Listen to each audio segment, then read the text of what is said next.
बिस्मिल्लाह अर्रहमान अर्रहीम। बहुत पुरानी बात है, जब मदीना शहर में एक बुजुर्ग रहते थे। उनका नाम अबू कतादा था। वह बहुत दयालु और परोपकारी इंसान थे। एक दिन उन्होंने अपने पड़ोसी को परेशान देखा। पड़ोसी ने बताया कि उस पर बहुत कर्ज है और वह उसे चुका नहीं पा रहा है। अबू कतादा ने अपने पड़ोसी से कहा, फिक्र मत करो, मैं तुम्हारी मदद करूंगा। उन्होंने अपने पड़ोसी का सारा कर्ज चुका दिया। पड़ोसी बहुत खुश हुआ और उसने अबू कतादा का शुक्रिया अदा किया। कुछ दिन बाद अबू कतादा बाजार गए। वहां उन्होंने एक गुलाम को बिकते देखा। गुलाम की हालत देखकर उनका दिल पिघल गया। उन्होंने तुरंत उस गुलाम को खरीद लिया और उसे आजाद कर दिया। गुलाम ने पूछा, आपने मुझे क्यों आजाद किया? अबू कतादा ने जवाब दिया, क्योंकि हर इंसान आजाद होने का हकदार है। अबू कतादा की नेकी की खबर पूरे मदीना में फैल गई।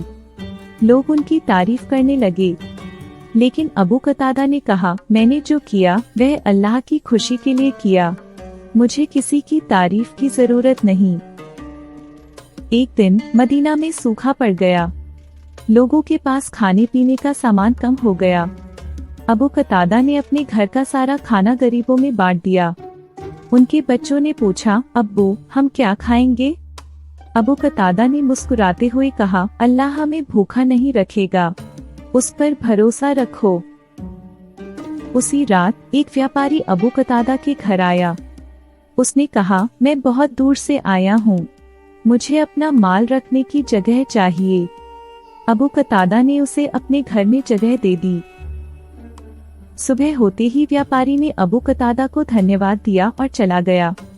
जाते जाते उसने अबू कतादा को कुछ खाने पीने का सामान दिया।